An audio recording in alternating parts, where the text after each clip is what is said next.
حضرات محترم،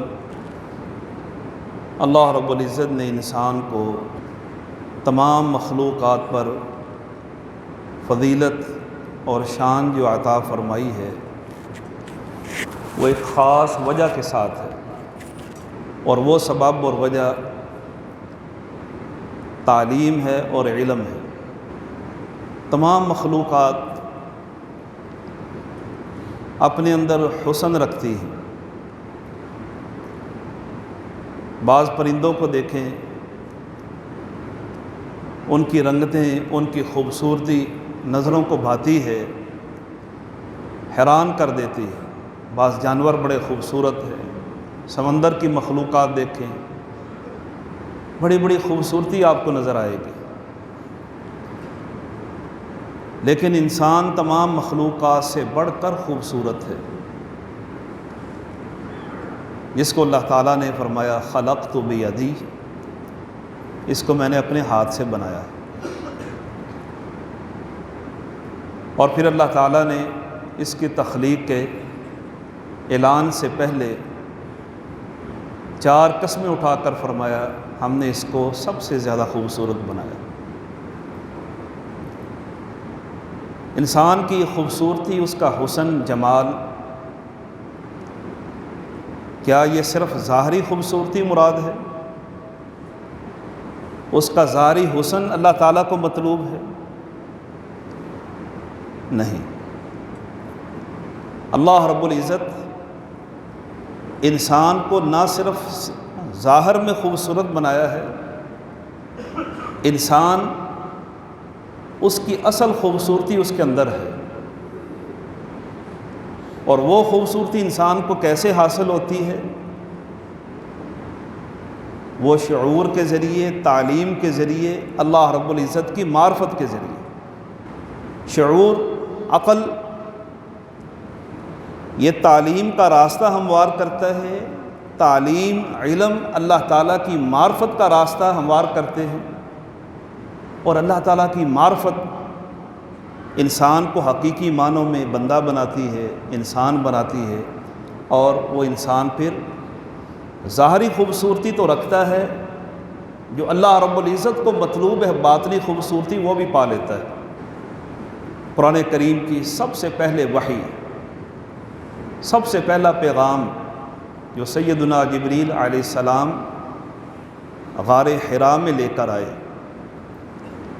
اللہ تعالیٰ کیا فرماتے ہیں؟ بسم اللہ الرحمن الرحیم، اقرأ بسم ربک الذی خلق، خلق الانسان من علق۔ یہاں تخلیق کی بات کی، انسان کی پیدائش کی بات کی، اور کس چیز سے بنا ہے اس کا بھی تذکرہ فرمایا، لیکن پہلے کیا فرمایا؟ اقرأ، پڑھیے۔ اب یہ پڑھنا کیا ہے؟ یہ علم کا حصول ہے۔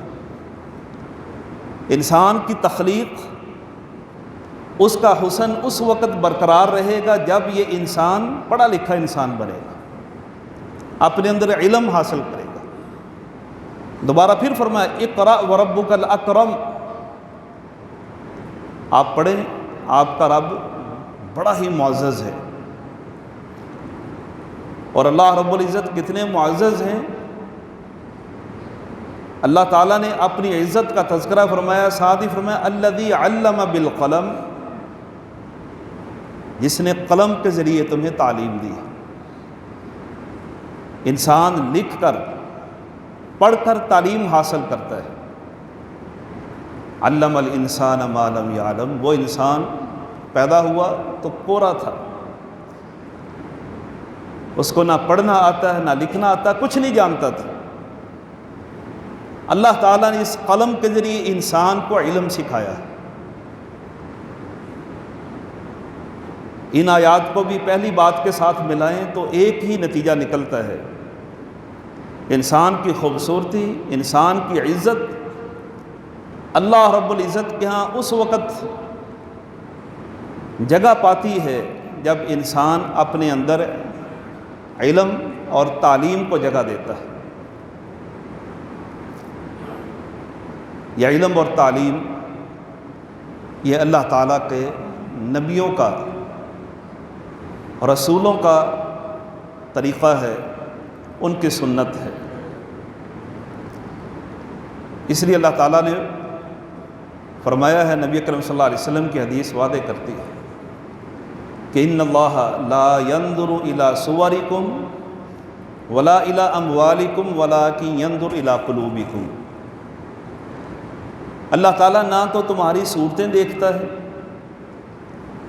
انسان مطلق خوبصورت ہے، شکلوں کے اعتبار سے اللہ تعالیٰ فیصلے نہیں کرتے کون زیادہ خوبصورت ہے تو وہ اس کا زیادہ محبوب ہے، نہیں۔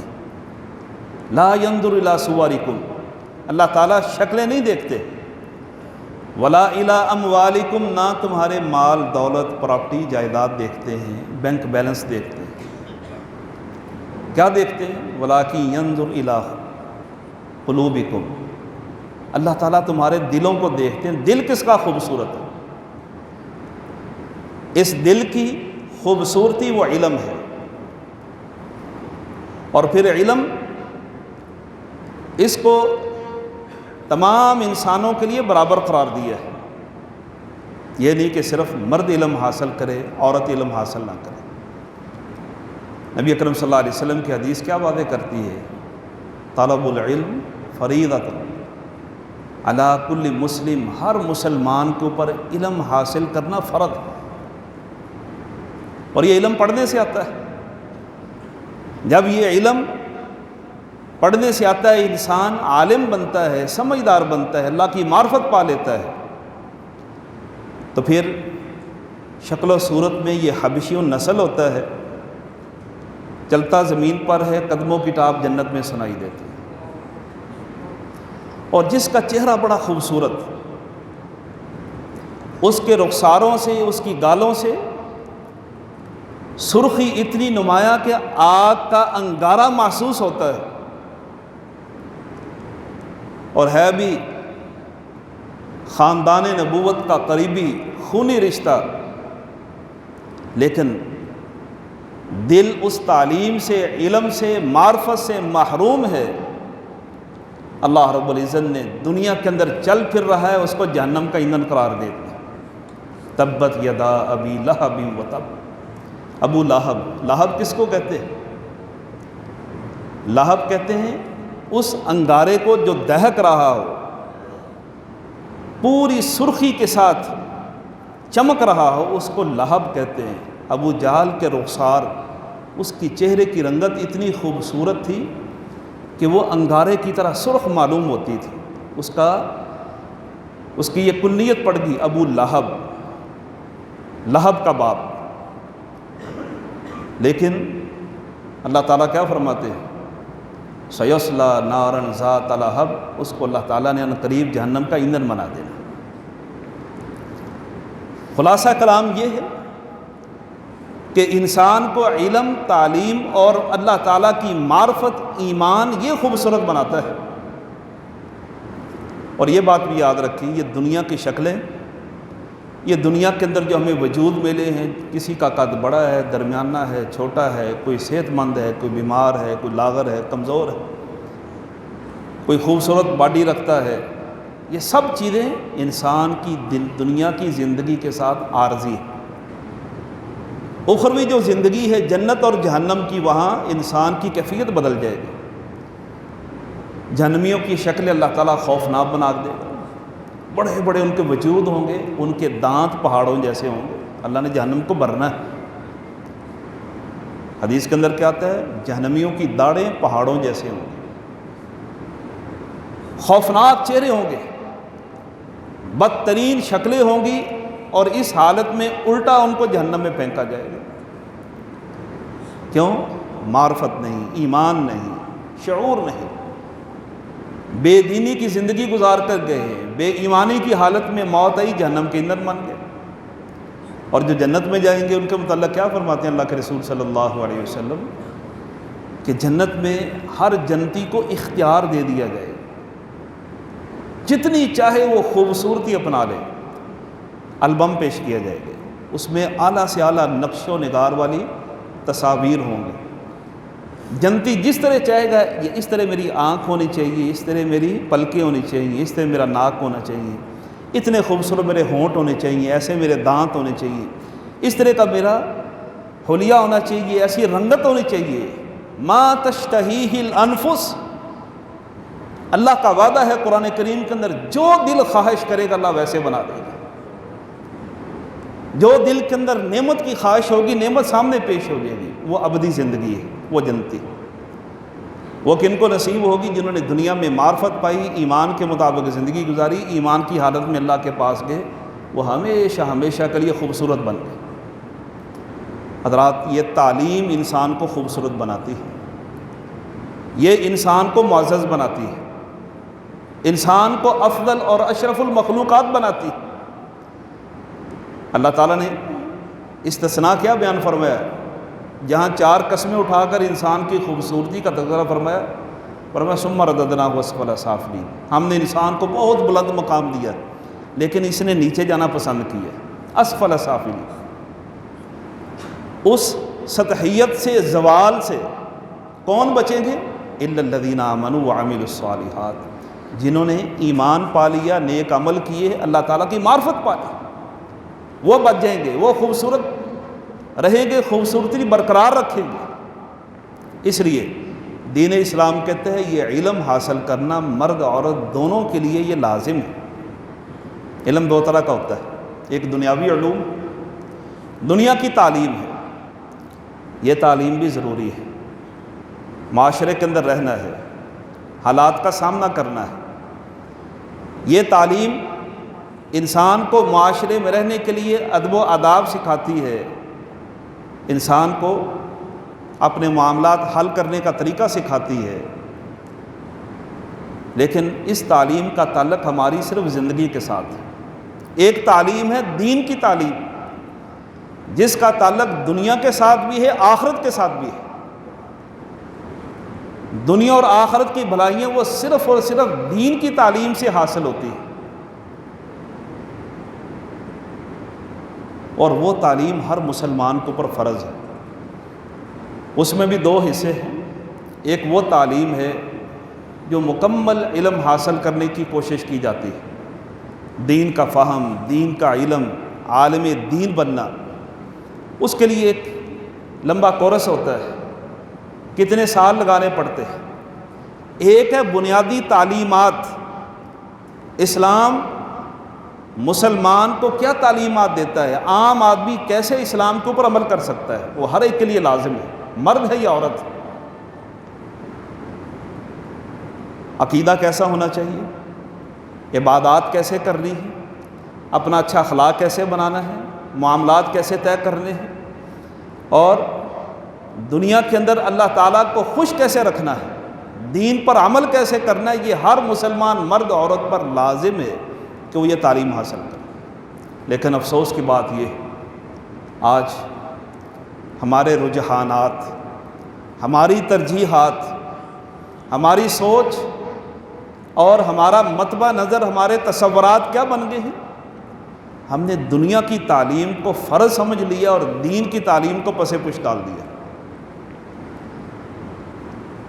دنیا کی تعلیم ضروری، اس کے لیے ہم توجہ کرتے ہیں، محنت کرتے ہیں، پیسہ لگاتے ہیں، وقت، والدین، ہر طرح کی قربانی دینے کی کوشش کرتے ہیں۔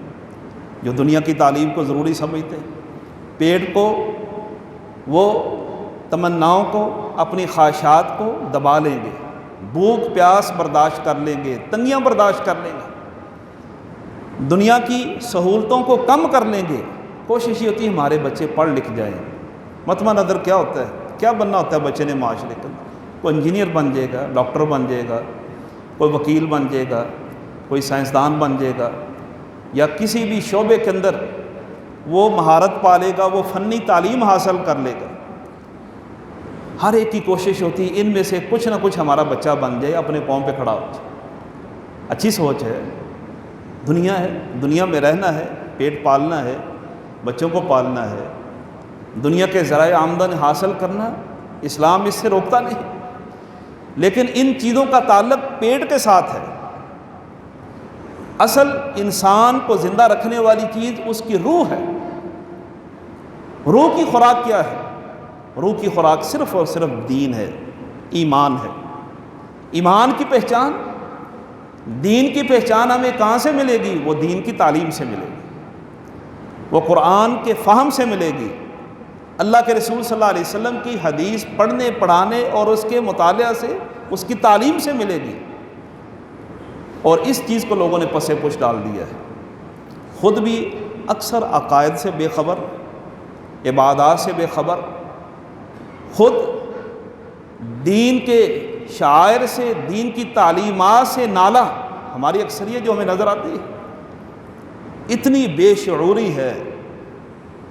ہم لوگ تو کچھ شہروں میں رہتے ہیں نا کہ مساجد کے اندر آ گئے، خطبات سن لیے، علماء کی تقاریر سن لی، کسی کلاس میں بیٹھ گئے۔ آپ باہر نکل کر دیکھیں، دیہاتوں کے دیہات آپ کو بالکل جاہل نظر آئیں گے، لوگوں کو پتہ ہی نہیں۔ سندھ کے علاقے میں چل جائیں، آپ قبائلی علاقوں میں چلے جائیں، لوگوں کو دین کا پتہ ہی نہیں۔ کتنے ہمارے دوست بتراتے ہیں جو تبلیغ کے لیے سندھ کے علاقوں میں گئے، لوگوں کو کلمہ نہیں آتا ہے، ہیں مسلمان، پیدائشی مسلمان، شعور ہی نہیں، تعلیمی ادارے نہیں، ان کو کوئی سکھانے والا نہیں، دولت ہے، دیگر چیزیں ہیں، دین کا علم نہیں۔ یاد رکھیں، اللہ تعالیٰ نے قیامت والے دن ہر والدین سے یہ ضرور پوچھنا ہے، آپ نے اپنی اولاد کو دین کیا سکھایا، دین کی تعلیم کیا دی؟ یہ قطعاً نہیں پوچھنا آپ نے اپنے بیٹے کو ڈاکٹر بنانے کی کوشش کی کہ نہیں، انجینئر بنانے کی کوشش کی کہ نہیں، وکیل بنانے کی کوشش کی، سائنسدان بنانے کی کوشش کی، دنیا میں کاروبار سکھایا کہ نہیں سکھایا؟ اللہ تعالیٰ نے یہ سوال کرنا ہی نہیں۔ کیا سوال کرنا ہے؟ آپ نے دین پر کتنا عمل کیا، اپنی اولاد کو کیا سکھایا؟ یہ ضرور سوال ہونا ہے، ہر آدمی نے جواب دینا۔ اس لیے حضرات محترم، اپنی اولادوں کو دین کی تعلیم یہ ضرور دلوائیں، خود بھی حاصل کریں، آگاہی پائیں، ہمارا عقیدہ، عمل، عبادات، ہمارے معاملات کیسے ہونے چاہیے۔ کتنی ایسی باتیں ہیں، لوگ مسائل پوچھتے ہیں، حیرانگی ہوتی ہے، اس کی 30 سال عمر ہے، 40-50 سال ہے، اور اس کو یہ چھوٹا سا مسئلہ نہیں پتہ جو ہمارے روزمرہ کے مسائل میں اتنی دین سے لا تعلقی ہے۔ جب والدین کی یہ حالت ہوگی تو اولاد پھر وہ 10 قدم اور دور جائے گی۔ اس لیے حضرات، یہ مساجد، یہ دینی مدارس، ان کو آپ اس دور کے اندر بہت بڑی غنیمت جانیں۔ ایک عربی شاعر، اس نے بڑا خوبصورت قصیدہ لکھا ہے، اس کے قصیدے کا ایک جملہ ہے کہ عورت کے لیے تعلیم کتنی ضروری ہے۔